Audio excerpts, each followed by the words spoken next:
जय हिंद साथियों, कैसे हैं आप सब। आई होप आप सब अच्छे होंगे, स्वस्थ होंगे। मैं दिनेश यादव एक बार फिर से आप सबका स्वागत करता हूं आपके अपने YouTube चैनल पर। दोस्तों, आज है 11 तारीख और 13 तारीख से आपकी एग्ज़ाम स्टार्ट है। और अभी भी आपके मन में एग्ज़ाम को लेके बहुत से प्रकार के सवाल हैं। और सर, एग्ज़ाम कैसे होगी, कैसे कंडक्ट होगा, इसी को देखते हुए राजस्थान पुलिस ने एक सैंपल पेपर ऑनलाइन अपलोड किया है कि आप ये टेस्ट दे के देख सकते हैं कि कैसे कैसे आपको वहाँ पे पेपर सोल्व करना अपना और किन किन चीज़ों का ध्यान रखना है। तो मैं यहाँ पूरा समझाने का प्रयास करूंगा कि क्या करना है आपको। सबसे पहले तो दोस्तों इस चीज़ का ध्यान रखना कि जैसे ही आप वहाँ जाएंगे, एग्जाम सेंटर में जाएंगे, ऑनलाइन आपकी एग्जाम होगी, तो जो सामने आप ये पूरा का पूरा इंटरफेस देख पा रहे हैं, ऐसा इंटरफेस आपको खुला हुआ वहाँ पे मिलेगा। और आपको जैसे ये अलग टैब खुला हुआ है, यहाँ अलग टैब खुला हुआ है, आपको यहाँ पे कहीं पे भी किसी भी प्रकार की कोई छेड़खानी नहीं करनी है। चाहे आप देखो इधर कुछ भी है, और आपकी एक चीज वहां पे सिर्फ और सिर्फ आपका माउस काम करेगा, कीबोर्ड वहां पे काम नहीं करेगा। और कुछ भी छेड़खानी करने से आपको बचना होगा। विशेषकर जब आपकी एग्जाम स्टार्ट हो जाए तो अपनी तरफ से कोई आप अलग प्रयोग करके मत देखना कि इससे क्या होगा, इससे क्या होगा। ठीक है दोस्तों, इस चीज का आपको विशेष ध्यान रखना है। और यहाँ पे जैसा कि आपको मिलेगा हॉल टिकट नंबर यहाँ पे डले हुए होंगे पहले से, और फिर है ईमेल आईडी। ये मतलब एक तरीका का यहाँ पे आईडी आपका पासवर्ड होता है। हो सकता है आपकी डेट ऑफ बर्थ ले ले या और कोई पासवर्ड वो जनरेट करके आपको देंगे। मेरे हिसाब से आपकी डेट ऑफ बर्थ ही होनी चाहिए, और वो यहाँ पे आपको डालनी पड़ेगी जो भी होगा। और फिर आपको यहाँ से लॉगिन करना होगा। जैसे जैसे आपको इंस्ट्रक्शन वहाँ पे दिए जाएं एग्जामिनर के द्वारा, उनका आपको पालन जरूर करना है। अपनी तरफ से कुछ भी एडवांस करने से आपको बचना होगा। वहाँ पे जैसे आपको इंस्ट्रक्शन मिले वैसे ही आपको वहाँ पे उनका पालन करना है। इससे तो रहोगे आप फायदे में। और अगर आप अपनी तरफ से कुछ जल्दीबाजी करोगे तो कहीं ना कहीं आप नुकसान उठा लोगे। हो सकता है आपकी एग्जाम बीच में रुक जाए, कोई मिस्टेक हो जाए। तो इस पे अपन बाद में चर्चा करेंगे। तो सबसे पहले यहाँ पे पासवर्ड डालते ही आपको यहाँ पे लॉगिन करना होगा। लॉगिन करते ही फिर आपका एक दूसरा इंटरफेस यहाँ पे खुलेगा। आपको थोड़ा सा वेट करना होगा। जैसा कि आप देख पा रहे होंगे, ये है आपकी ऑनलाइन एग्जामिनेशन। ऐसा का ऐसा ही इंटरफेस आपको वहां पे देखने को मिलेगा। सबसे पहली चीज यहाँ पे ध्यान रखने वाली क्या बात है, वो आपको देखना होगा। सबसे पहले यहाँ आपकी फोटो मिलेगी इस जगह पे, जहाँ पे मेरा माउस का कर्सर अभी घूम रहा है, राइट साइड में ऊपर कॉर्नर पे। यहाँ आपको फोटो अपनी मैच करनी होगी। और यहाँ आपका नाम होगा, और यहाँ पे आपका जो भी टिकट नंबर है, हॉल नंबर, टिकट नंबर जो भी होगा, वो आपके एडमिट कार्ड में भी होगा, वो यहाँ आपको मिलेंगे। तो इनका मैच जरूर करना है, अपना नाम जरूर चेक करना है और फोटो जरूर देखनी है। इन तीन चीजों का वहां पे ध्यान रखना है। और विशेषकर जो भी इंस्ट्रक्शन सामने लिखे हुए हैं वो आपको जरूर पढ़ने हैं। शायद आपने अब तक सबने पढ़ भी लिया होगा। और वहां पे जो भी इंस्ट्रक्शन और भी हो तो वहां आपको जरूर पढ़ना है। ये मत करना कि मैं तो पढ़ के आया हूं, मुझे सब है, सब याद है, सब कुछ मेरा देखा हुआ है। ऐसी गलती आपको नहीं करनी है। जो भी इंस्ट्रक्शन है आराम से पढ़ना। यहाँ आपका टाइम चालू नहीं है। जब तक आप ये स्टार्ट एग्जामिनेशन पे क्लिक नहीं करेंगे तब तक आपकी एग्जाम स्टार्ट नहीं होगी। आप बेफिक्र रहना कि मेरी एग्जाम स्टार्ट हो गई, मेरा टाइम जा रहा है धीरे धीरे, ऐसा कुछ भी नहीं है। आपकी एग्जाम यहाँ पे स्टार्ट टैब पे क्लिक, ये स्टार्ट एग्जामिनेशन लिखा हुआ है, यहाँ क्लिक करने के बाद में ही आपकी एग्जाम स्टार्ट होगी। तो सबसे पहले अपन भी देख लेते हैं एक बार सरसरी दृष्टि से क्या है इंस्ट्रक्शन। राजस्थान पुलिस परीक्षा अभ्यर्थियों के लिए निर्देश। और फिर है, परीक्षा शुरू करने से पहले इन निर्देशों को ध्यान से पढ़े। मैं एक चीज और बता दूं, अगर आपको कोई भी इंस्ट्रक्शन या कोई भी क्वेश्चन या कोई भी आंसर आपको नहीं समझ में आ रहा है कि ये क्या कहना चाह रहा है, तो एक बार आप इंग्लिश में जरूर पढ़ने की कोशिश करना। क्योंकि ऑनलाइन एग्जाम में इस चीज में कई बार देखा गया है कि हिंदी में आपको समझ में नहीं आता है, और अगर इंग्लिश में वो वर्ड लिखा हुआ आता है तो उसको समझने में काफी आसानी रहती है। तो इंग्लिश भी आप पढ़ने की कोशिश करना अगर जहां हिंदी नहीं समझ में आए। तो सबसे पहले क्या लिखा हुआ है, स्क्रीन पर प्रदर्शित हो रहे अपने नाम, जो कि यहाँ पे आपका लिखा हुआ है मैंने बता दिया, और टिकट नंबर की जांच कर ले। किसी भी विसंगति के मामले में तुरंत निरीक्षक को रिपोर्ट करें।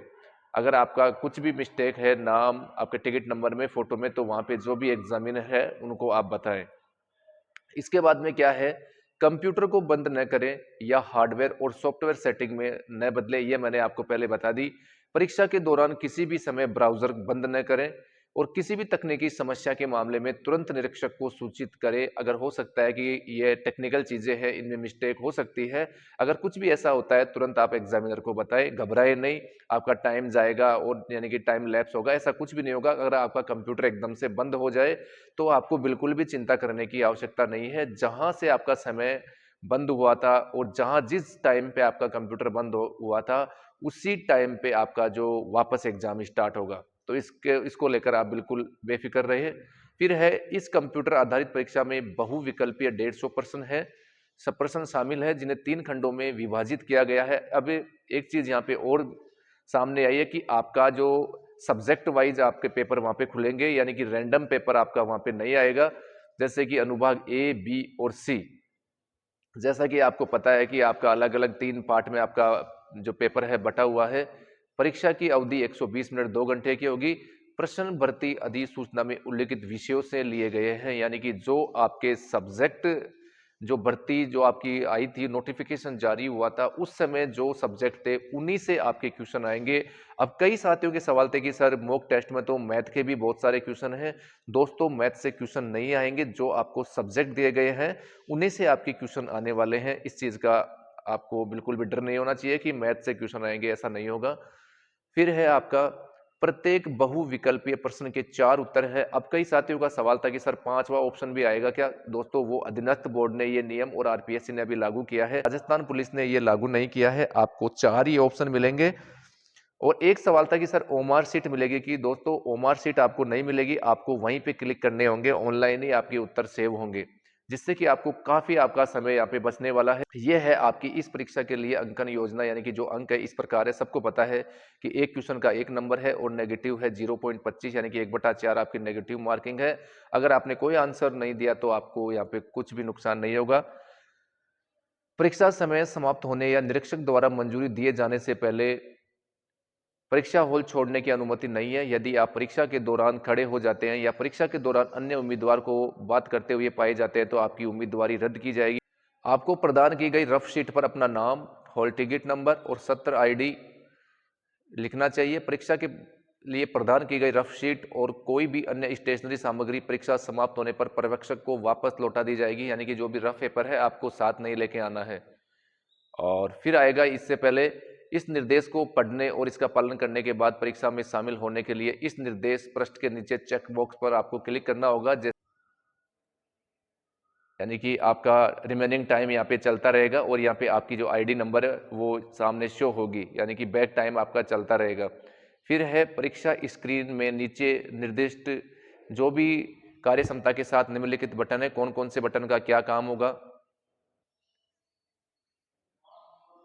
अब दोस्तों, ये तो मैं जब आपका पेपर अभी मॉक स्टार्ट होगा वो उसमें समझा दूंगा, यहाँ पे टाइम खराब करने से कोई मतलब नहीं है। ये भी आपने पढ़ लिया होगा। कृपया परीक्षक द्वारा पारित निर्देशों के प्रति सावधान रहे और उनका सख्ती से पालन करें। अन्य उम्मीदवार के साथ अपने संदेह स्पष्ट ना करें, यानी कि किसी भी प्रकार का आपको कोई डाउट है तो अपना जो भी आपके पास में दूसरा कैंडिडेट बैठा हुआ है उससे संपर्क, यानी कि बोलचाल ना करें। आप तुरंत एग्जामिनर को बताएं और जैसे ही आप ये इंस्ट्रक्शन पढ़ेंगे और फिर आपका एग्जाम टाइम यहाँ पे स्टार्ट एग्जामिनेशन आप क्लिक करेंगे। दोस्तों, अगर जब तक एग्जाम का टाइम नहीं होगा तब तक भले ही आप क्लिक करके देख लेना, आपकी एग्जाम स्टार्ट नहीं होगी। फिर आपको एग्जाम रिमेनिंग टाइम यहाँ पे शो करता रहेगा, 5 मिनट, 2 मिनट, 3 मिनट, ऐसा टाइम आएगा। और जैसे ही आप यहाँ पे आपको इंस्ट्रक्शन दिया जाएगा एग्जामिनर के द्वारा कि आप सब इस बटन पे क्लिक करें, और जैसे ही आप स्टार्ट एग्जामिनेशन पे क्लिक करेंगे आपका ये इंटरफेस ऐसे कि ऐसे आपको खुला हुआ वहां पे मिलेगा। फिर है, ऐसे ही आईडी वहां पे शो होगी और यहाँ पे इस जगह से आपका बैक टाइम, यानी कि टाइम चलता रहेगा बिल्कुल। और ये ऐसे आपकी सेशन आईडी यहाँ पे चालू रहेगी और ये आपका नंबर रहेगा। अब सबसे पहले मैं यहाँ पे एक ही प्रश्न में मैं आपको सारी चीजें बता देता हूं। जैसे आपका पहला क्वेश्चन है, अब इसमें दोस्तों आपका सबसे बड़ा जो बेनिफिट है ये है कि आप अपने प्रश्न का उत्तर चेंज कर सकते हैं, यानी कि एक पर्सन से डायरेक्टली 50वें क्वेश्चन पे आप पूछ सकते हैं, 50 से आप 150वें पे भी एक मुश्किल से 1 सेकंड में आप पहुंच सकते हैं। देख सकते हैं, क्योंकि ऑफलाइन एग्जाम में ऐसा पॉसिबल नहीं है। जैसे मैंने मान लो कि इस पहले मैं इनको समझा देता हूं एक बार क्या क्या है इनके।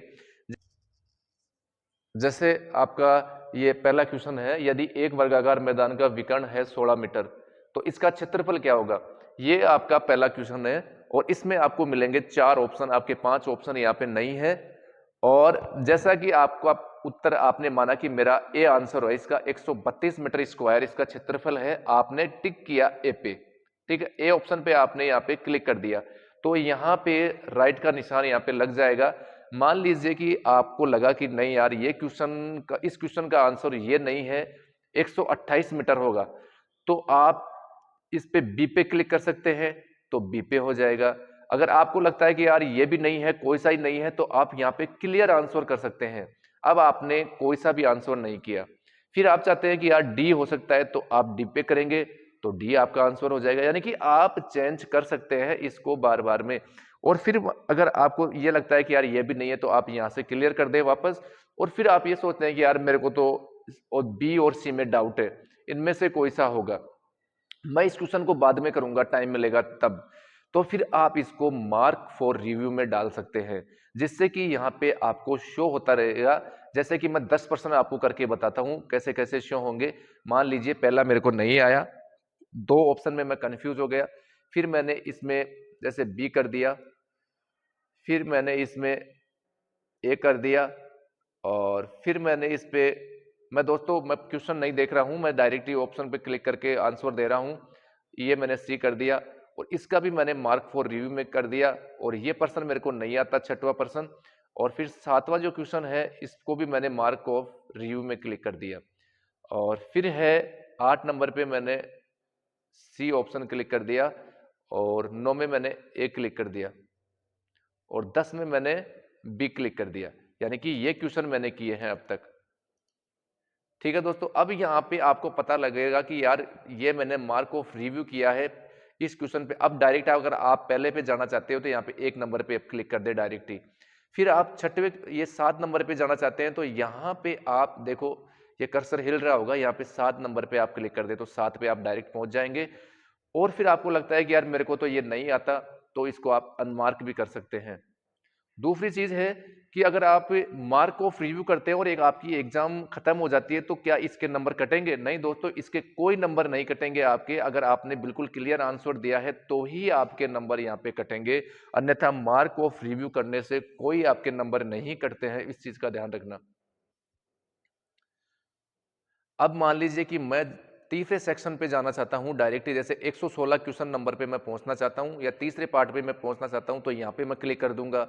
और फिर जैसे मैं इस क्वेश्चन पे आना चाहता हूं तो मैं यहां मैं क्लिक कर दूंगा, इस पे आना चाहता हूं तो यहां मैं क्लिक कर दूंगा। अब दोस्तों एक समस्या सबसे बड़ी आएगी कि जिन्होंने जो पहली बार एग्जाम दे रहे हैं, दोस्तों एक बार हमारा लोको पायलट का साइकोलॉजी का टेस्ट चल रहा था तो बहुत से लोगों के साथ ये मिस्टेक हुई थी।